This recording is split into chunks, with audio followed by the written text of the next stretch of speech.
Okay. அந்த time எடுக்கிறதே இது இவ்வளோ நாள் எனக்காக டைம் கொடுத்தான் பாரு, அதுதான் காதல்.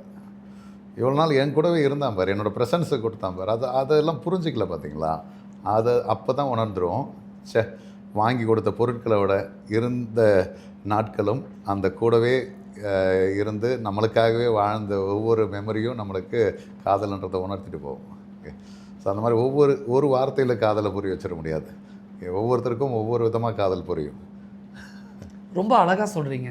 ஆனால் காலங்காலமாக அந்த காலத்துலேருந்து இப்போ வரைக்குமே காதல்னா என்ன அப்படின்னு கேட்கக்கூடிய ஆட்கள் இருந்துக்கிட்டே இருக்காங்க.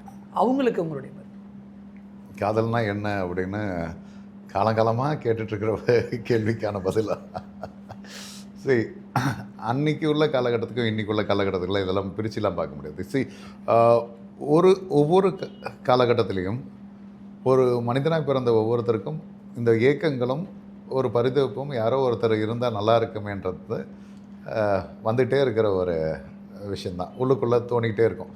சம்டைம்ஸ் எனக்காக யாருனா இருந்தால், என் மேலே அக்கறை செலுத்தா, என்னை புரிஞ்சுக்கிட்டவங்க யாருனா இருந்தா அப்படின்னு சொல்லி எனக்காக ஒருத்தர் கிடைப்பாங்க, இப்படிலாம் நினைக்கிறோம்ல, அதெல்லாம் காதலுக்காக ஏங்குற ஒரு விஷயந்தான். ஓகே. ஸோ இது அந்த காலத்துலேருந்து இந்த காலம் வரையும் இருக்குது. எல்லாருக்குள்ளேயும் யாரோ ஒருத்தர் கிடைக்கணும் அப்படின்னு தான் நினைக்கிறேங்க. தவிர யார் கிடைச்சாலும் நான் எப்படி பார்த்துக்க போகிறேன், நான் எப்படி நடந்துக்க போகிறேன்றதை யோசிக்கிறது கிடையாது. என்னை எப்படி பார்த்துக்க போகிறாங்க, அவங்க என்ன எப்படி வச்சுப்பாங்க, என்ன புரிஞ்சுப்பாங்களா அப்படின்னு மட்டும்தான் நம்ம சுயநலமாகவே யோசிப்போம். ஈவன் காதலில் வந்தால்